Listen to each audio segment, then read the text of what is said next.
दोस्तों, क्रिएटिनिन बीमारी के साथ जीना काफ़ी दर्दनाक होता है। यह जितनी गंभीर बीमारी है, उतना ही इसे मैनेज करना मुश्किल है। दोस्तों, किडनी की बीमारी का इलाज जब किया जाता है, तो सबसे पहले क्रिएटिनिन लेवल को कम करने का प्रयास किया जाता है। दोस्तों, आज के वीडियो में हम 6 ऐसे फूड्स के बारे में बताएंगे जो क्रिएटिनिन को निकाल बाहर कर देगा, यानी जो बेस्ट क्रिएटिनिन गंदगी है इसे निकाल बाहर कर देगा। दोस्तों, 6 फूड कौन से हैं, उनमें कौन कौन से प्रोटीन्स विटामिन्स पाए जाते हैं, किस तरह से क्रिएटिनिन लेवल को मैनेज करता है, यानी किस गंदगी को निकाल के बाहर कर देता है। उसके पहले दोस्तों हमें ये जानने की ज़रूरत है। चलिए हम थोड़ा-सा जानते हैं क्रिएटिनिन होता क्या है? इसका काम क्या है? यह हमारे शरीर में क्यों पाया जाता है? और दोस्तों कुछ ऐसे जानकारी भी शेयर करेंगे जिसे अपना करके, जिसे फॉलो करके आपके शरीर में कभी क्रिएटिनिन बढ़ेगा ही नहीं। दोस्तों, हमारा आयुर्वेद हमेशा इसी बात पर फोकस करता है कि सबसे पहले हम बीमारी के बचाव के कारण जान लें। हमारे शरीर में बीमारी आए ना, उसके लिए हमें उपाय करना चाहिए। दोस्तों, हम प्रकृति के नियमों का अगर पालन करते चलें, खाना खाने के नियमों का पालन करते चलें और हमारे शरीर में जो 3 दोष पाया जाता है, वात, पित्त और कफ, इसे डिसबैलेंस ना होने दें, इसे ना बिगड़ने दें, तो मित्रों हम कभी बीमार ही नहीं पड़ेंगे। तो चलिए मित्रों, सबसे पहले हम ये जानते हैं ये क्रिएटिनिन क्या है। मित्रों, आपको बता दें कि क्रिएटिनिन एक अपशिष्ट उत्पाद है जो खून में तब बनता है किडनी सामान्य रूप से काम नहीं करती है। इसके लिए मेडिकल में कई इलाज हैं, लेकिन आप इसके लिए आयुर्वेदिक का भी सहारा ले सकते हैं। आयुर्वेद किडनी के स्वास्थ्य और क्रिएटिनिन लेवल को कम करने के लिए बेहतर तरीके से काम करता है। मित्रों, अगर आयुर्वेद के अनुसार खाने पीने का ध्यान रखा जाए या उपायों को अमल में लाया जाए, तो मित्रों क्रिएटिनिन लेवल को आसानी से कम करने में मदद मिल सकती है। आइए मित्रों, अब हम जानते हैं उन 6 फूड्स के बारे में जो हमारे क्रिएटिनिन लेवल को बढ़ने नहीं देंगे और बढ़े हुए क्रिएटिनिन लेवल को निकाल बाहर कर देंगे। दोस्तों, सबसे पहला चीज़ है जिसे आयुर्वेद में इसे अमृत का दर्जा प्राप्त है, वो है मित्रों आंवला। आंवला खून को साफ करके शरीर को डिटॉक्सिफाई करने में मदद करता है। लोग किडनी फेलियर और डायबिटीज से अक्सर एक साथ पीड़ित होते हैं। इसीलिए ऐसे लोगों के लिए आंवला दोस्तों ब्लड शुगर और क्रिएटिनिन दोनों को नियंत्रित करने में मदद करके दोनों बीमारियों को मैनेज करने में मदद करता है, यानी कि दोनों बीमारी को एक साथ मैनेज करता है। आंवला में antioxidant, protein, vitamin, flavonoid, vitamin C जैसे तत्व पाए जाते हैं और इन्हीं तत्वों के कारण दोस्तों यह हमारे स्वास्थ्य के लिए बहुत ही लाभदायक है। किडनी की बीमारी से पीड़ित मरीजों में अक्सर इम्यूनिटी कम होती है। आंवला में प्रचुर मात्रा में विटामिन सी पाए जाने के कारण इससे इम्यूनिटी बढ़ती है और दोस्तों हमारे शरीर को यह स्वस्थ और निरोग बनाता है। हमारे आंतों में, हमारे पेट में, हमारे किडनी में कहीं पे भी कोई गंदगी जमा है, दोस्तों उसे निकाले बाहर कर देता है आंवला। चलिए अब हम जानते हैं दोस्तों इस आंवले का प्रयोग कैसे करना है। दोस्तों, आंवले का जूस मार्केट में मिलता है, आंवले का चूर्ण मिलता है, कई तरह के मिलते हैं, लेकिन ये मार्केट के आपको नहीं लेना है। आपको सेफ नेचुरल तरीके से प्रयोग करना है। जैसे आंवले की चटनी भी आप बना सकते हैं अपने घर पे। जी, लेकिन करना क्या है, आपको रोज सुबह 2 से 3 आंवला खाली पेट ऐसे चबा चबा के खाना है। आंवला खाने के 1 घंटे पहले कुछ नहीं खाना है। आंवला खाने के 3 घंटे बाद तक आपको कुछ नहीं खाना है, 2 से 3 घंटे तक। तो दोस्तों ये 2 से 3 घंटे में आंवला आपकी आंतों की किडनियों को डिटॉक्सिफाई करेगा, साफ सफाई करेगा। कुछ दिन बाद आप देखेंगे अगर आपको गैस कब्ज एसिडिटी बन रही है वो भी बैलेंस हो जाएगी। आपकी इम्यूनिटी दोस्तों स्ट्रांग बन जाएगी और आपके आंतों में किडनियों में जो भी कचरे जमा है वो निकाल बाहर कर देगा और आपका शरीर स्वस्थ और निरोग बनाना शुरू कर देगा। लेकिन ये आंवला दोस्तों कब लेना है? आप देखते हैं जुलाई में नया आंवला शुरू हो जाता है और हमें जनवरी फरवरी मार्च तक ही आंवला मिलता है।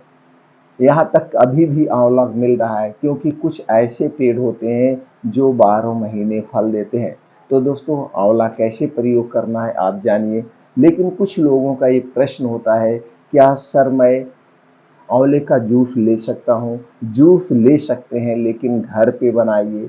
ये मार्केट का जूस नहीं लेना है। मार्केट का जूस दोस्तों प्लास्टिक के बोतल में मिलता है और प्लास्टिक के बोतल में रखी हुई चीज़ें हमें नहीं लेना चाहिए क्योंकि इसमें विटामिन सी पाया जाता है और कोई भी खट्टी चीज़ प्लास्टिक में नहीं रखी जाती है। इस बात का ध्यान दीजिए। अगर आपको मार्केट में कांच की बोतल में मिल रहा है तो लीजिए, नहीं तो सबसे सेफ सबसे बढ़िया तरीका है दोस्तों आप घर पे आंवले का जूस निकालिए, उसका प्रयोग करिए।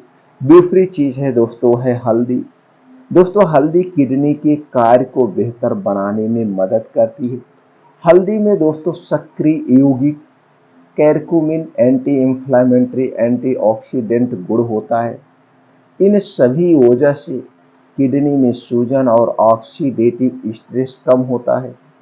अपने भोजन में दोस्तों हल्दी शामिल करना या गर्म दूध में हल्दी डालकर पीने से क्रिएटिनिन लेवल को कम करने में मदद मिलती है। मित्रों इसके अलावा हल्दी में एंटीसेप्टिक गुण भी होते हैं, इसलिए शरीर को संक्रमण रोग से लड़ने में भी मदद करती है। दोस्तों चलिए जानते हैं हल्दी का प्रयोग कैसे करना है। दोस्तों हल्दी का तो प्रयोग आप मसाले में करते होंगे, लेकिन इसका सही तरीके से फायदा लेना है तो दोस्तों 1 गिलास घर का दूध लीजिए और अगर गाय का दूध मिल गया तो अमृत के समान है। उसी दूध को गैस पे चढ़ा दीजिए। अब इसी दूध में आधा चम्मच घर का हल्दी पाउडर, मार्केट का नहीं। ये मार्केट का जो हल्दी मिलता है दोस्तों इसमें आर्टिफिशियल कलर मिला होता है जो आपके स्वास्थ्य के लिए हानिकारक है।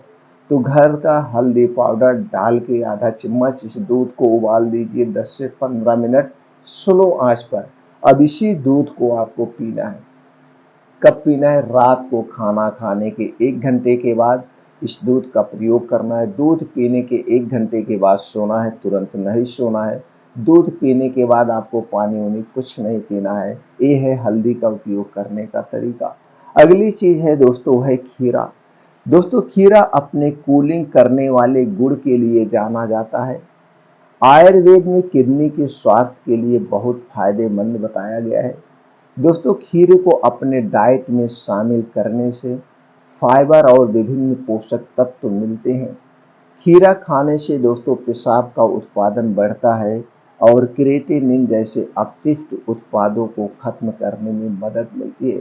खीरा दोस्तों एंटीऑक्सीडेंट, प्रोटीन, विटामिन से भरपूर है। यह दोस्तों हमारे शरीर को शक्तिशाली भी बनाता है और स्वस्थ निरोग रखता है। इसलिए दोस्तों जब खीरे का समय हो तो दोस्तों खीरा जरूर खाएं। बस इतना ध्यान देना है खीरे को ज़्यादा मात्रा में ना ले, या कोई भी चीज़ हमें एक लिमिट मात्रा में लेनी चाहिए। 200 से 250 ग्राम खीरा आप इसे दिन में खाइए। खीरा रात में नहीं खाना चाहिए, खाने के साथ नहीं खाना चाहिए क्योंकि खीरे की तासीर ठंडी होती है और आपका खाना गर्म होता है। सब लोग सलाद को दोस्तों खाने के साथ खाते हैं जबकि ये गलत है।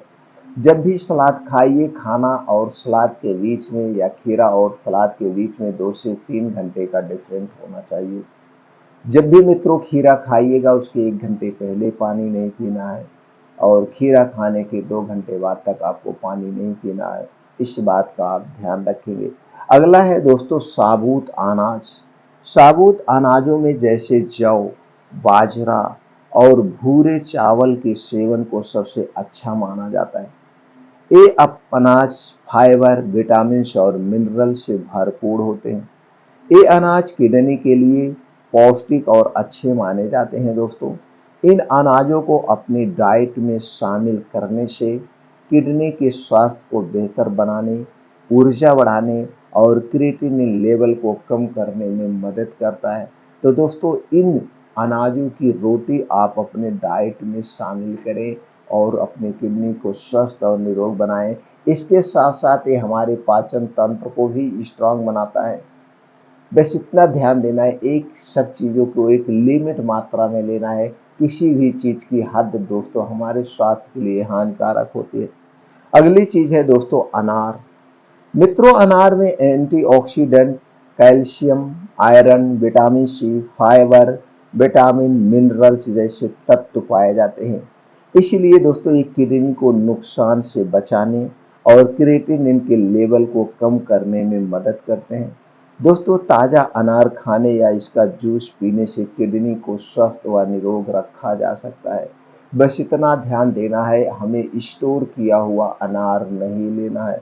जब अनार का समय हो उस समय अनार का सेवन करना चाहिए।